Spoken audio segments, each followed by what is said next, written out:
ลับมาพบกับ Kids Cooking ค่ะวันนี้มีไอเดียตกแต่งเค้กง่ายๆที่น้องๆหนูๆสามารถทำตามได้ไม่ยากเลยมาฝากไปดูวิธีตกแต่งคัพเค้กโจรสลัดกันค่ะ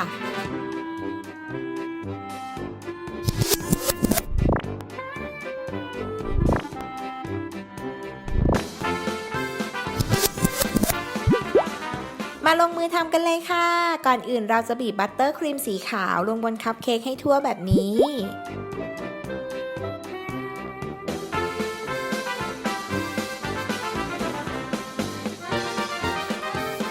เสร็จแล้วก็ปาดครีมให้เรียบเลยนะคะ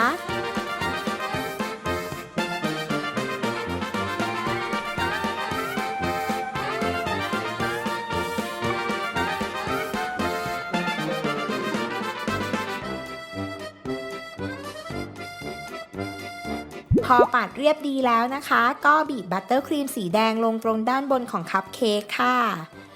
ตรงส่วนนี้เราจะทำเป็นผ้าโพกหัวของโจรสลัดนั่นเอง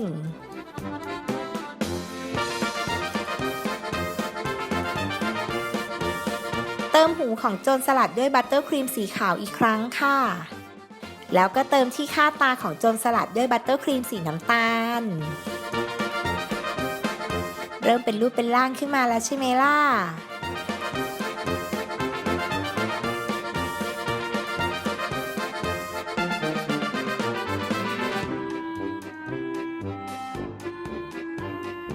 ตกแต่งเพิ่มเติมด้วยเกล็ดน้ำตาลนะคะ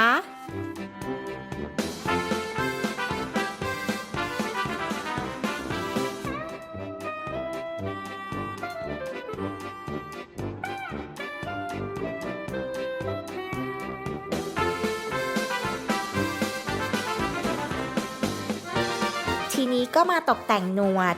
ปากและตาของโจรสลัดเพิ่มค่ะด้วยบัตเตอร์ครีมสีน้ำตาล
แค่นี้คัพเค้กของเราก็เปลี่ยนหน้าตาเป็นคัพเค้กโจรสลัดแล้วล่ะค่ะครั้งหน้า Kids Cooking จะมีเมนูไหนมาฝากกันอีกนะคะกด Subscribe Kids Kitchen เอาไว้แล้วก็อย่าลืมกดกระดิ่งอัปเดตคลิปกันนะคะ